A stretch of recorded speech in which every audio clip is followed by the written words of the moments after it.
Hey, what's up, YouTube? It's been a minute. You probably thought I was dead. Just kidding. So where have I been? I've been right here in Portland, Oregon, kicking ass, making a bunch of money. Even though it's the slow season, it's dead. It died off after the snow went away in January. I've still been at it, working hard, making like 1,600 bucks a week.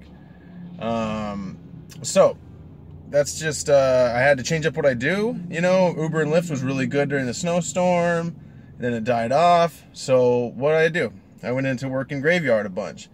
Doing Caviar, Postmates, you know, working the late shift because, frankly, Uber and Lyft suck right now. It's like you can work the rush hours and be stuck in traffic, maybe catch a couple surge rides of people going a mile or two, make a couple bucks here and there, have people cancel on you because they don't want to pay $7 when they can wait and pay $5, whatever.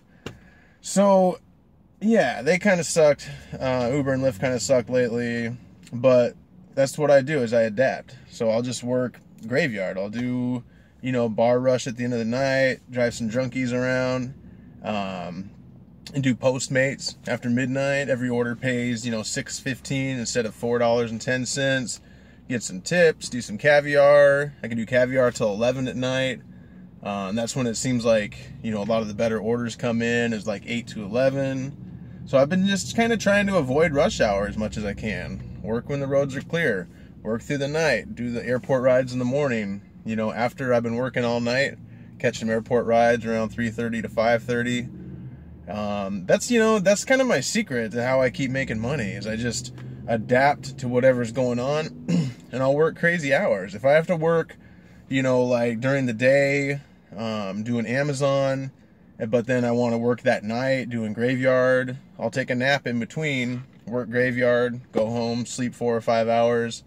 Lately I've been on a kick where I've just been doing graveyard and then I'll sleep, you know, 8 hours between like 3 and 11, get up and do an Amazon block, work all day if I have to. I just don't care. I do what I have to do to feed my family, to make enough money. So beyond all that, so yeah, a lot of money on Caviar. I've had some really cool orders lately. Like I had a Caviar order that got $15 payout, $15 tip. Another Postmates order that was like $15 with a $6 tip. A Postmates order that paid $13 with an $8 tip, you know, that took like 15 minutes.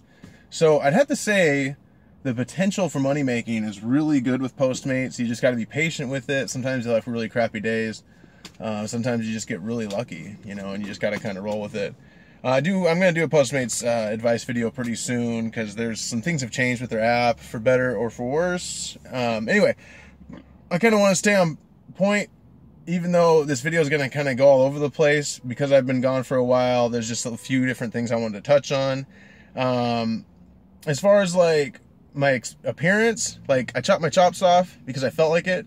I felt like it was time. I don't really care. It was one of the things, like, I got kind of sick of responding to people's shallow, you know, comments about appearance and just, it kind of got old dealing with people. And that's kind of my thing with YouTube is like, I don't do YouTube so that I can deal with comments all day that are like, oh, well, you should look like this, or you should do this, or, you know, you need to think about your taxes and you need to think about depreciation on your car. It's like, just, if I spend all my time thinking about that crap, I'll go crazy. I'm out here to have fun, to make money, to feed my family. I don't care about depreciation on the car. If the car is worth $3,000 2 years from now because it has 180,000 miles on it and the engine's blown, guess what? Bank can have the car back. I don't care. My credit sucks. I don't give a crap about that. I'll buy another car that's 7 years old for cash, and I'll keep going. That's what I do. I don't deal with, you know, what could be or what's going to happen. Like, I deal with what is and keep going, dude. You know, as far as taxes go, I have 6 kids. You know, the universe loves me, dude. I got a $6,000 tax return. What can I say? I made a bunch of money this year, and I got a huge tax return. If you don't have a bunch of kids, if you don't get a big tax return, sorry, you should put more money away. Okay, so, and here we go. So Uber sucks in Portland now, and I'd have to say a huge part of that is because of Travis Kalanick.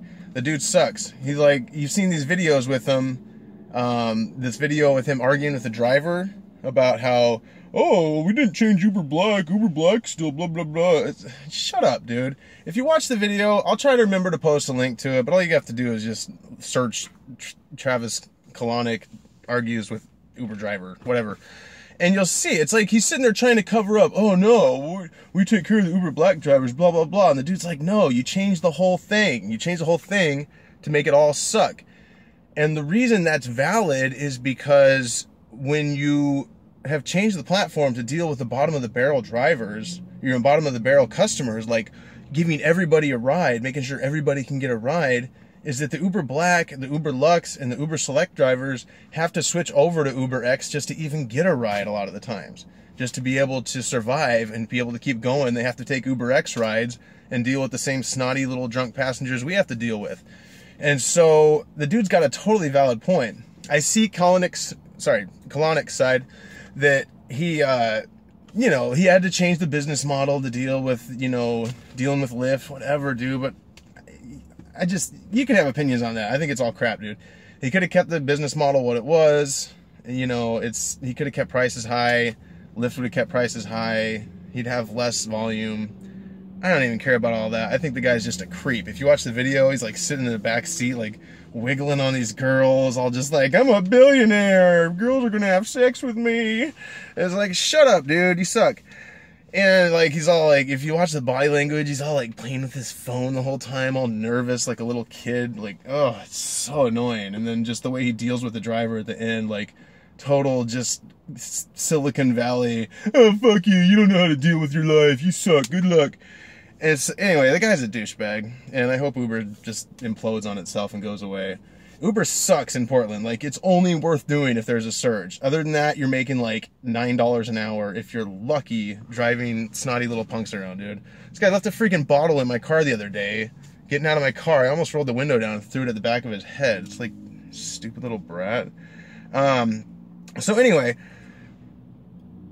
that's kind of the things I've been dealing with is like, you know, I haven't been making videos because it's just like, I go into my comments and there's just so much negative comments about like, oh, you should be worried about this and that and blah, blah, blah. And I feel like a lot of that just becomes, you know, it comes from the fact that business slows down in January and people get all negative and they've been doing this stuff and they're not seeing the money from it. It's like, don't do it. Go move on to something else. Go back to a different job. Only do Uber and Lyft when there's surge, you know, do it at night shift when there's bar rush going on. Do Postmates during dinner when it's busy, but don't rely on Uber and Lyft to make your money, dude. That's dumb.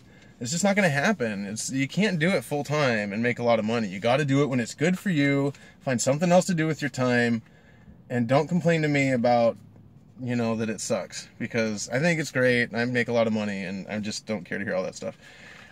So I know, like, I don't handle criticism well. If you ever read comments or look into my videos, yeah. I don't, because I just like, I hear criticism and I'm just like, yeah, whatever, dude. I'm not gonna like agree with you and be like, yeah, I should do different things in my video because I don't like, you know, you left a bad comment that makes me feel bad. No, I'm not apologetic. I think alcoholism sucks. I'm gonna trash it. I'm gonna make fun of alcoholics because it does. It's bad. It kills people's lives. It destroys people. It turns them into idiots, and it makes them say really dumb things in my car that I like to make fun of on YouTube. So that's about it. Gosh, what a weird video. What a weird direction that took, huh? So I'm back. I'd like to hear maybe some suggestions about videos I could do. I started off with advice videos, and I'll get back into that. I'm just letting you guys know, like, I'm here. I haven't changed. I'm just doing my own thing, and just wanted to throw you a little off-the-cuff, uncensored kind of video. See yous.